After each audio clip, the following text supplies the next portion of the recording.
ना ही मेरा एससी से कोई भेदभाव है और ना ही ईडब्ल्यूएस है। हमारे मित्र है राजपूत समाज के, वो तो हमारे मित्र है। सुनिए ठीक, तो आप आबादी में हमको 54% हमको आप दे दीजिए, और उसमें 1 मिनट, सूरज साहू जिसकी जितनी संख्या भारी उसकी उतनी हिस्सेदारी का आधार क्यों नहीं बनाता? हम यही आधार बना रहे हैं। एससी के आरक्षण से मतलब नहीं है हमको, एसटी के आरक्षण से मतलब नहीं है, मेरे हिस्से की खाना हमको मिलना चाहिए। झारखंड में जारी कुर्मी आदिवासी विवाद के बीच एक नया मोर्चा खुलता नजर आ रहा है, और मजेदार बात यह है कि यह मोर्चा भी जेल कैंप के ही महारथियों की ओर से खोला जा रहा है। इस वक्त हमारे साथ जेल कैंप के महासचिव सूरज साहू जी हैं। तो क्या है यह मोर्चा, और क्या जेल कैंप एक नई रणनीति की ओर बढ़ चली है? क्या जेल कैंप और जेल कैंप के सुप्रीमो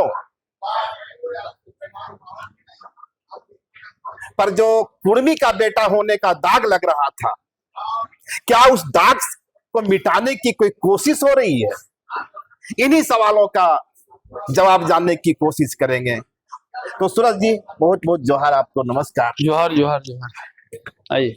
हालिया दिनों में जब से कुर्मी और आदिवासी विवाद तेज हुआ, एक बात जो निकलकर सामने आई, और जिस अंदाज में जयराम महतो ने कहा कि मैं अपने समाज के साथ, समाज मतलब जात, सीधा समाज मतलब जात, मैं अपने जाति के साथ, और उसके बाद पूरे झारखंड में एक नैरेटिव बना कि जयराम महतो अब झारखंड के बेटा नहीं होकर के कुर्मियों के बेटा बने। कई मीडिया चैनलों ने सवाल खड़ा किया। अब जो कोशिश नजर आ रही है, जिस तरह आप लोग आए हैं ओबीसी के मोर्चे पर, और इसके पहले कल ही शायद ढोलू महतो और दूसरों के द्वारा ओबीसी को लेकर एक सवाल किया गया था, उसके बाद आप लोग की एंट्री होती है।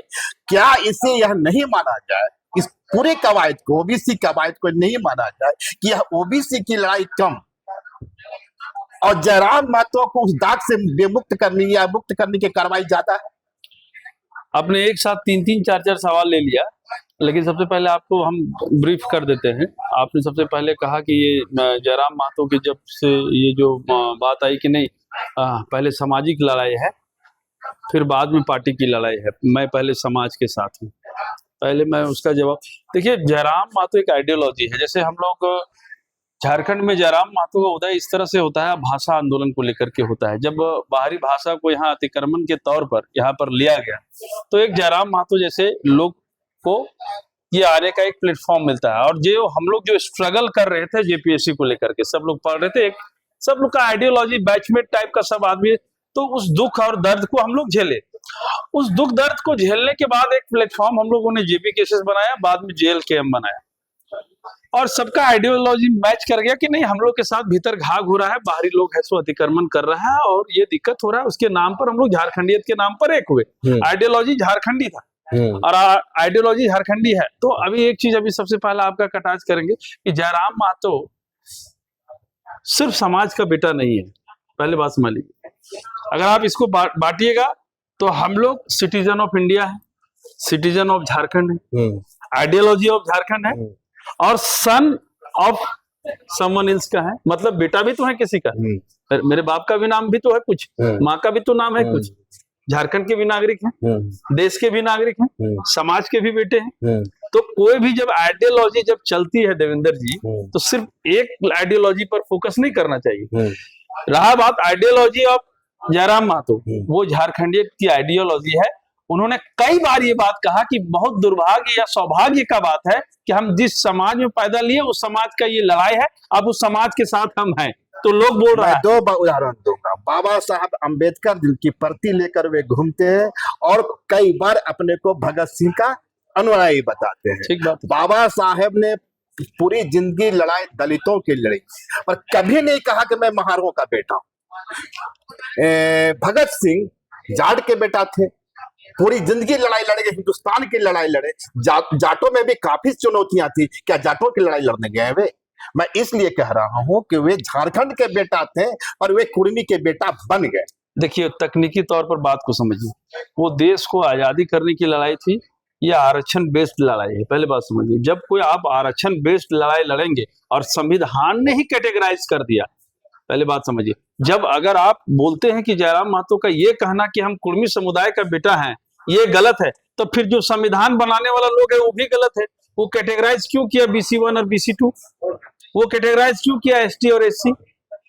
ये तार्किक बातें। उसने ये नहीं कहा था कि आप BC1 की आवाज बनी, आप तो झारखंड की आवाज बनना था ना। आप झारखंड की ही आवाज है वो, लेकिन चूंकि समाज उनका की आवाज कुछ ज्यादा है। लेकिन नहीं, ऐसा कुछ नहीं है, सब समाज का लड़ाई है। अब आपको OBC समाज का भी लड़ाई दिखेगा। मैं इसी बात पे आ रहा था। तो ये जो OBC की लड़ाई आप लोग की ओर से तेज हुई, हालांकि आपका पार्टी का कहीं बैनर नहीं है, बाकी जो चेहरे हैं वही है। तो क्या इस पूरे कवायद पे यह नहीं माना जाए कि जो डेंट लग रहा था जेल के पर, जो आरोप लगा, देखिए आपको स्पष्ट कर देते हैं, हम OBC समाज का बेटा है। लेकिन जब सरना धर्म कोड का जब मामला आया तो सबसे पहले मुखर होकर के बोलने वाले हम थे कि 1940 का जो लास्ट नेक्सस जो आया उसमें हिंदू धर्म था, मुस्लिम धर्म था, जैन धर्म था, बौद्ध धर्म था, बात समझ रहे कि नहीं। लेकिन एक 1940 लास्ट, उसमें सरना धर्म भी था।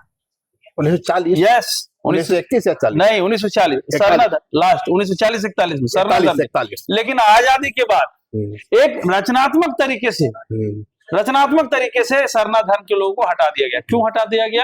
क्योंकि इन्फ्लुएंसर थे जो 1845 में रोमन कैथोलिक के लोग यहाँ पर आए। कुछ लोग जो आदिवासी धर्म के लोग थे उनको क्या बना दिए? क्रिश्चियन बना दिए। कुछ लोग इन्फ्लुएंसर जो उस समय बहुत, चूंकि भाई एक बहुत बड़ी लंबे टेन्योर तक मुसलमान ने भी यहाँ शासन किया है, तो उस समय उसको कुछ इन्फ्लुएंस मिले लिए, तो इन लोगों का कोई अपना धर्म रहने ही नहीं दिया। तो देवेंद्र जी, जब साहू समाज का बच्चा ये ठोक करके बोलता है कि आदिवासी समाज हमारे पूर्वज है और हम बोल रहे हैं हम उस पूर्वज के पैदाइश हैं और सरना धर्म कोड इन लोग को मिलना चाहिए, आइडेंटिफिकेशन होना चाहिए, उस समय तो आप ये सवाल नहीं किए कि ये कुर्मी समाज का बेटा है और ये OBC समाज का बेटा है।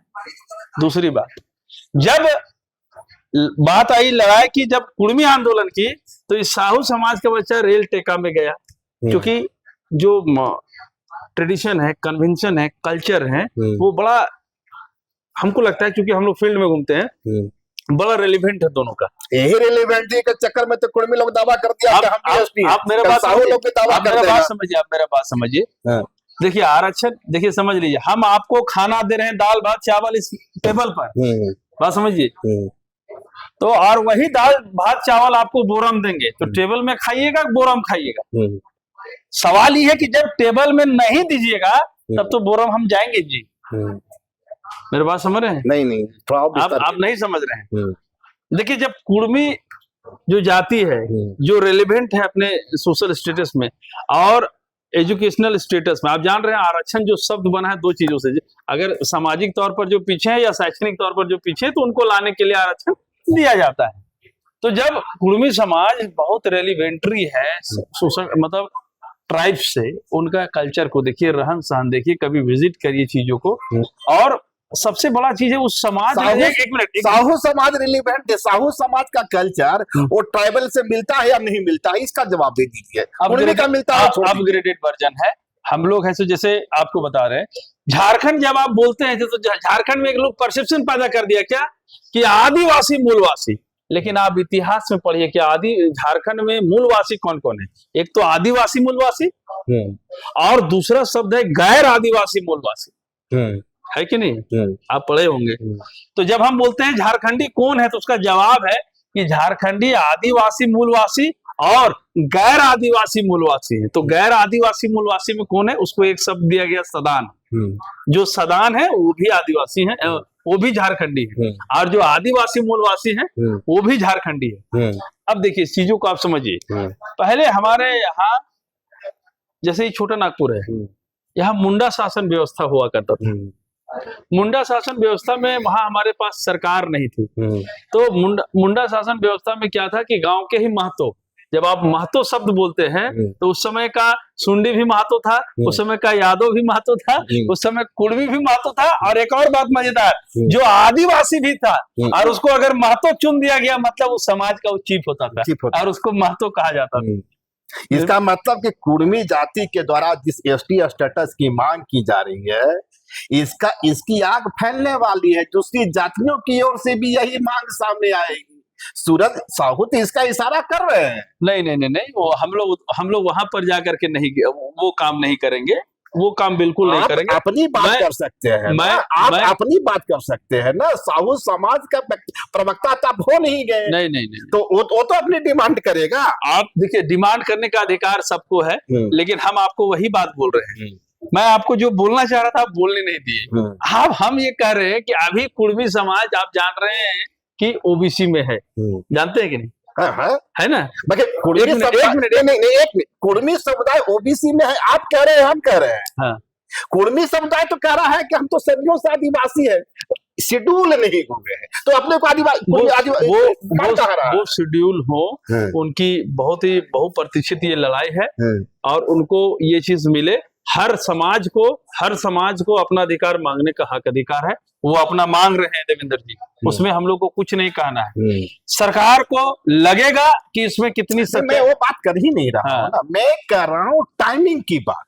जिस टाइमिंग में आप लोग ने ओबीसी मूवमेंट का शुरुआत की है, एक तरफ आते हैं जो धनबाद से ढुल्लू महतो, दूसरे दिन आप लोग आते हैं, इसके पहले जयराम महतो पर कुर्मी का बेटा होने का आरोप लगता है, तो क्यों नहीं इस पूरी कवायद को, इसमें क्या बुराई है कि अगर कहीं एक जगह माचिस लगा? नहीं, बुराई नहीं है, एक जगह माचिस लगा तो बगल का पुआल जला, उसके बगल का बिल्डिंग जल रहा है, उसके बगल का अपार्टमेंट जल रहा है, तो इसमें क्या बुराई है? अगर कोई आदमी इनिशिएट किया, हम कहते हैं आप पत्रकारिता कर रहे हैं, कल को आपका भाई भी पत्रकारिता करने लगे, कल को कोई मोहल्ला वाला भी आपका पत्रकारिता करने लगे, इसमें क्या बुराई है? तो अगर जयराम महतो अगर चिंगारी लगाया या लगाए, तो इसमें क्या बुराई है कि वो लड़ाई आदिवासी और ओबीसी तक, और या कल को ईडब्ल्यूएस में भी चला जाए? क्या बुराई है इसमें? एक चीज होगी, दूसरी चीज आप लोग जो ओबीसी की मांग करने बैठे, लड़ाई लड़ने बैठे हैं, अच्छी बात है, और ओबीसी झारखंड का सबसे डिप्राइव्ड क्लास रहा है, पूरे भारत का। नहीं ठीक है, झारखंड के संदर्भ में झारखंड की रोटी खाते हैं, झारखंड के ही संदर्भ में बात कर ले हम लोग। ये बताइए कि झारखंड में ये जो ओबीसी, इसका लगभग अनुमानित आंकड़ा कितना है या प्रतिशत कितना है? लगभग कम से कम 55%। अब एक आंकड़ा आता है 46%। नहीं, गलत, लास्ट जनरेशन गलत है। खैर उसे ही मान ले हम लोग, तो 46 में 16% जो कुर्मियों की आबादी, इसको घटा दीजिए आप। अभी तो आप नहीं घटा सकते हैं। अब भाई वो तो कहते हैं कि मैं जो हूँ, कुर्मी जाति जो है जनजाति है, गैर सरकारी है, सरकार उनकी ओर से ही अभी दावा हो रहा है। संवैधानिक तौर पर अभी नहीं मान रहे हैं। अच्छा। आप एक चीज बता दे रहे हैं, आप कुर्मी की आबादी को अगर आप शेड्यूल ट्राइब में भी अगर आप कर देंगे, तो मैं आपको कह रहा हूं कि वो आबादी घट करके भी कम से कम 40% आबादी रहेगी। आप इस बात को मान लीजिए। अब है कि आरक्षण आपका 27% है, नहीं, यहाँ तो 14 है। यहाँ 14 है, पूरे देश में 27%। और जो हेमंत सरकार ने उसके अनुसार, आपके दो बातें मैं सुना, एक तो आप हेमंत सरकार पे आरोप लगाए कि इस पर वो जवाब नहीं दे पा रही। सवाल यह है कि विधानसभा से पारित कर भेजा गया, तो ये लायबिलिटी किसकी थी? देखिए, ये इसमें जो पूरा खेल खेल रहा है वो भाजपा खेल रही है। भाजपा क्यों खेल रही है, इसके पीछे कारण आप समझिए देवेंद्र जी। 27% आरक्षण चला आ रहा था, राज्य बना, उसके बाद आरक्षण 14% बाबूलाल के सरकार में। और ये दाग भाजपा को काली पोत के अभी ओबीसी समाज के बीच में है कि ये जो 27 से 14 करने वाले लोग कौन है, तो भाजपा के लोग हैं। ये कालिक उनके अंदर है। बहुत दुर्भाग्य से या सौभाग्य से कहें तो जेएमएम की सरकार ने 3 विधेयक को, एक तो 1932 का खतियान हो गया, दूसरा सरना धर्म कोड हो गया, और तीसरा जो आरक्षण है 14% से 27%। अब ये तीनों बिल को राज्यपाल महोदय वापस कर दिए। ठीक है, राज्यपाल महोदय वापस कर दिए। तो मुझे ये राजनीतिक मतलब ये लग रहा है, दूराभास क्यों लग रहा है कि भाजपा ये नहीं चाहती थी कि ये जो कलंक लगा हुआ है 14%, 27% से 14% करने वाला, अगर कभी मौका लगे तो ये कलंक धोने का मौका हम लोग को मिले। देना तो है, मुझे जो लगता है पहला भाजपा का इंटेंशन है कि ओबीसी को 27% दे देगी, ऐसा इंटेंशन लगता है। गुड गेस से रघुवर दास की सरकार बनी थी, 5 वर्ष की सरकार रही, देना होता तो उस समय दे देती। देखिए, उसके पीछे केंद्र में भी सरकार थी, राज्य में भी सरकार थी भाजपा की। देखिए, जो मैं अनुसंधान अगर इस विषय पर करूं तो आपको एक चीज मानना होगा देवेंद्र जी, कि अगर आप चीफ मिनिस्टर हैं, चीफ सेक्रेटरी हो, या कोई कानूनविद हो, या हाई कोर्ट सुप्रीम कोर्ट का जस्टिस हो, कोई बेंच हो, आप ये जानते हैं कि वहाँ कौन से समाज के लोग रहते हैं। और एक माइंड सेटअप बहुत जरूरी होता है किसी भी काम में। तो ओबीसी समाज रेलिवेंट समाज है जनरल कास्ट के, रेलिवेंट समाज है। आप अगर रहन सहन तौर तरीका शैक्षणिक विकास छोड़ करके, क्योंकि मैं बार बार ये बात बोलता हूं कि उन लोगों का शैक्षणिक विकास 3000 साल का एक शाश्वत इतिहास है उन लोगों का, और वही गुरु हुए हम लोगों के। बात समझ रहे कौन गुरु हुए? सब आप जितना भी जनरल कास्ट के लोग हैं तो गुरु हुए आपके? हाँ, नहीं, गुरु हुए, ज्ञान से गुरु हुए। अच्छा। हमारे गुरु नहीं हुए, ज्ञान से गुरु हुए। तो वही बात मैं आपको कह रहा हूं कि ये लोग, आप हमको सीएम बना दीजिए या आप खुद सीएम बन जाइए। तो इस तरह का लोग जो घेरे हुए हैं लोग ना, मतलब आपका ये सारा है कि अधिकारियों का है, नौकरशाही, बिल्कुल बिल्कुल अधिकारी और नौकरशाही के आगे जो ओबीसी समाज से जाने बौना हो जाता है। अफसरशाही और नौकरशाही और ब्यूरोक्रेट्स के आगे ये समाज आज भी बौना है। और ये बौनापन तब तक नहीं खत्म होगा जब तक उन लोगों के पैरेलल हमारा समाज, चाहे डीसी हो, कलेक्टर हो, एसपी हो, चाहे वो, आप जान रहे हैं कि जुडिशरी में क्या हाल है, न्यायपालिका में कौन समाज का लोग है। तो ये अगर कोई कहता है कि पूरा दुनिया कानून से चलता है, तो आपको बता दे रहे हैं मेरा कानून में इतना बुराई है कि आज आपको चाहे तो स्पेशल प्रोविजन लगा करके आपको 10% आरक्षण मिल जाएगा। आपको याद होगा 2019 में 5 स्टेट में चुनाव था, छत्तीसगढ़, उड़ीसा, झारखंड और 2 स्टेट थे, मैं नाम बोल रहा हूं। 2019 में एक केवल मीडिया हवा चला कि भाजपा सरकार से सवर्ण समाज के लोग नाराज चल रहे हैं, कोई रोड पर नहीं उतरा। AWS मिल गया, और EWS स्पेशल प्रोविजन में 103वें संविधान संशोधन में इन लोग को, और संवैधानिक भी करार दे दिया और संवैधानिक भी करार दे दिया गया। तो मैं ये कह रहा हूं कि अगर आज सरकार चाह ले, आज कानूनविद चला ले और आज संविधान चाह ले, तो आज स्पेशल प्रोविजन निकल जाएगा और कल ओबीसी का आरक्षण आपको बढ़ा करके 40% हो जाएगा। अच्छा ठीक है, ये तो हुई। एक जो आप लोग के पूरी पीसी में एक बात मुझे नजर है, आप लोग का फोकस ओबीसी आरक्षण पर कम और शेड्यूल कास्ट को जो आरक्षण उसके आबादी के अनुपात में मिल रहा है उस पर कटास ज्यादा दिखा है। आप ओबीसी का आरक्षण लेके चले गए कि शेड्यूल कास्ट का आरक्षण? नहीं, आप गलत चले गए। मैंने एक परसेप्शन बताया आपको कि इसको आप ऐसे समझिए कि अगर आप जनसंख्या निकालिएगा तो मान के चलिए 10%, मान लिया अभी झारखंड में जनरल कास्ट के लोग कम है 2-3%, लेकिन फिर भी 10% आरक्षण। मैंने एक परसेप्शन बताया कि 10% अगर 7.5% अगर एसटी के लोग हैं तो पूरे देश में 7.5% आरक्षण है।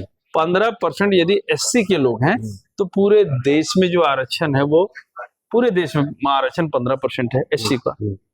उसके बाद आप आगे बढ़ेंगे तो अब चूंकि जनरल भी बोलना होगा ईडब्ल्यूएस के तहत 10%, और हमें एक मिनट मैं वही आ रहा हूँ। ईडब्ल्यूएस की आबादी कितनी है? 10% है, और ईडब्ल्यूएस के माध्यम से आप ले रहे हैं 10%। मैं इसलिए कहा कि ये लगता है, ये दिखता है दूसरा, लेकिन वास्तविकता में है ऐसे कि आप 10% आबादी है, 10% आरक्षण ले रहे हैं। वो तो नहीं, बस समझिए, ट्रांसपेरेंट है। आप 7.5% है शेड्यूल ट्राइब के लोग पूरे भारत में, तो आप 7.5% ले रहे हैं। ये अलग बात है कि राज्यों को अलग ताकत दी गई है 15(4) और 16(4) के तहत कि भाई आप अलग से भी आरक्षण दे सकते हैं। खैर उसका कोई हमको नहीं है, लेकिन जब एसटी का भाई 7.5% आबादी तो 7.5% आरक्षण, एससी का 15% आबादी तो 15% आरक्षण, और ईडब्ल्यूएस में ना चाहते हुए भी कान ऐसे पकड़ के 10% आबादी 10% आरक्षण। तो आप जोड़ लीजिए 10% ईडब्ल्यूएस और 7.5, 17.5 और 17.5 और फिर 15 जोड़ लीजिए, 10, 17.5 और 5, 32।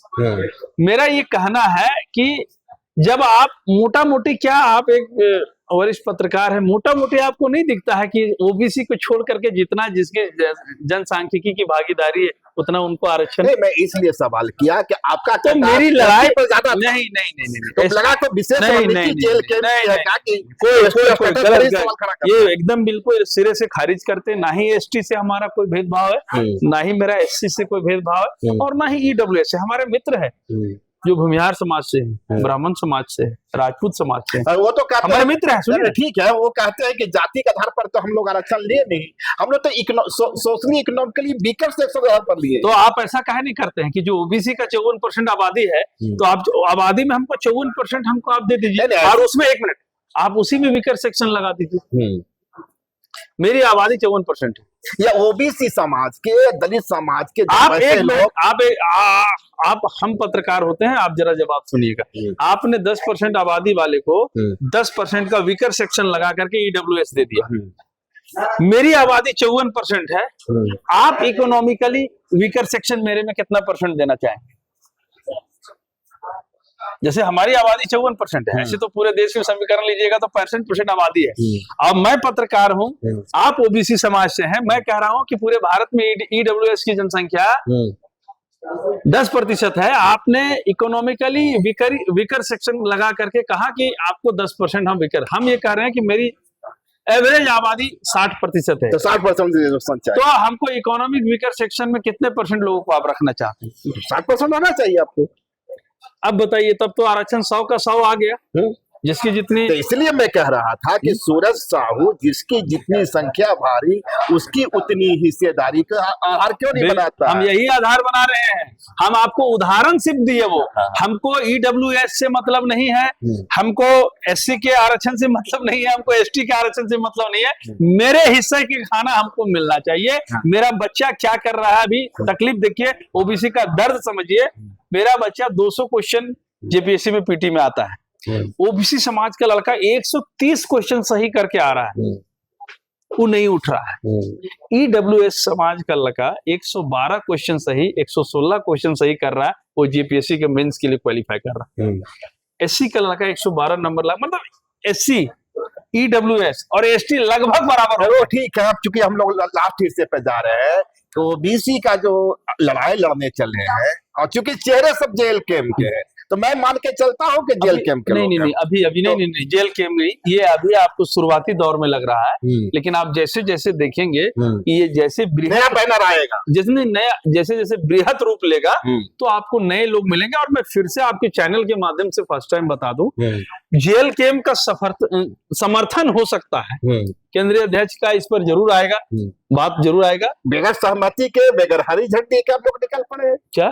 बगैर हरी नहीं, वो तो बार बार बोलते हैं कि हर समाज के मांग में मेरा समर्थन है, उनका समर्थन है। तो समाज के मांग जायज है भी तो देखना पड़ेगा। नहीं, सब देख रहे हैं, सब देख रहे हैं। जब वो कुर्मी समुदाय, अपना समुदाय का समर्थन वो देख रहे हैं कि सही है कि नहीं, उस पर वो बोलते हैं। आपको जयराम दा का एक हम बात आपको याद दिलाते हैं। वो क्या बोले थे एक बार कि अगर आप शेड्यूल ट्राइब में नहीं कर सकते हैं कुर्मी को, तो आप एक स्पेशल कुछ तो उसमें लगाइए कि हम लोग को कुछ स्पेशल प्रोविजन का लाभ मिल सके। पूरा नहीं मिला हुजूर तो कुछ तो मिल जाए, हाँ बोले थे। तो देखिए, वो बहुत ही सेंसिटिव इंसान है, कोई भी एक तरफा बात। तो हमारा ये सामाजिक लड़ाई है, हमको निश्चित तौर पर लगता है जयराम महतो की सामाजिक लड़ाई है, सूरज साहू का सामाजिक लड़ाई कहाँ से हो गया? तो हमारा अपना सामाजिक लड़ाई है, हाँ, उसमें ये तो वो भी हमारा सामाजिक लड़ाई है, उसमें क्या दिक्कत है? तो ये जो आंदोलन है 10 दिनों में ठंडा पड़ जाएगा या आगे चलता रहे? देखिए, एक बात बताते रहे, ओबीसी मंच पर हम लोग आए हैं, अभी हमको कुछ नहीं दिखाई दे रहा है। झारखंड में 165 जातियां हैं जो ओबीसी समाज में है। फिर जातिवाद की बात, एक मिनट, ओबीसी मंच का जब बात कर रहे हैं तो करना ना होगा। अच्छा। सब जाति को एक प्लेटफॉर्म पर लेकर के आएंगे और सरकार को मजबूर करेंगे। जाति तो लेके आना होगा ना देवेंद्र जी। 165 प्लस जातियां हैं जो ओबीसी समाज में है। आप BC1, BC2 और क्रीमी लेयर में आप हम लोग को बांट दिए हैं ताकि हम लोग आपस में मारपीट करते रहे, और बाकी जो तीनों वर्ग है अपना अपना मलाई खाते रहे। हम लोग आपस में लड़ेंगे तो आपसे मांगेगा कहा, छीनेगा कहा? अब एक बात बताइए, अगर कोर्ट अगर कह दिए, राज्य सरकार इस बात को मानने के लिए अगर तैयार नहीं हुई कि हम नहीं बढ़ाएंगे ओबीसी का आरक्षण, और हम उसी को मानेंगे जो सुप्रीम कोर्ट कहता है कि 50% का आरक्षण रहेगा, तो हमारा आरक्षण का जब दायरा बढ़ेगा तो किसी का तो घटेगा कि नहीं घटेगा? तो इसलिए हम आपसे कह रहे हैं कि थोड़ा धैर्य रखिए, ये वो ओबीसी मंच नहीं है जो मंच बना करके प्रकोष्ठ का अध्यक्ष और उपाध्यक्ष खाली बोलेगा। हम आपको टेक्निकली बात बता रहे हैं कि चाहे वो यादव समाज हो, जायसवाल समाज हो, सोनार समाज हो, बर्नवाल समाज हो, सुंडी हो, तेली हो, जितने भी समाज हैं, चाहे कहार समाज के लोग हैं, हम एक एक आदमी से मिलेंगे और सब जाति को अपना भाई बनाएंगे और एक मंच पर लाएंगे। उसके बाद सरकार के खिलाफ शंखनाद करेंगे लड़ाई का, और उसके बाद बिगुल फूकेंगे। बहुत बहुत धन्यवाद।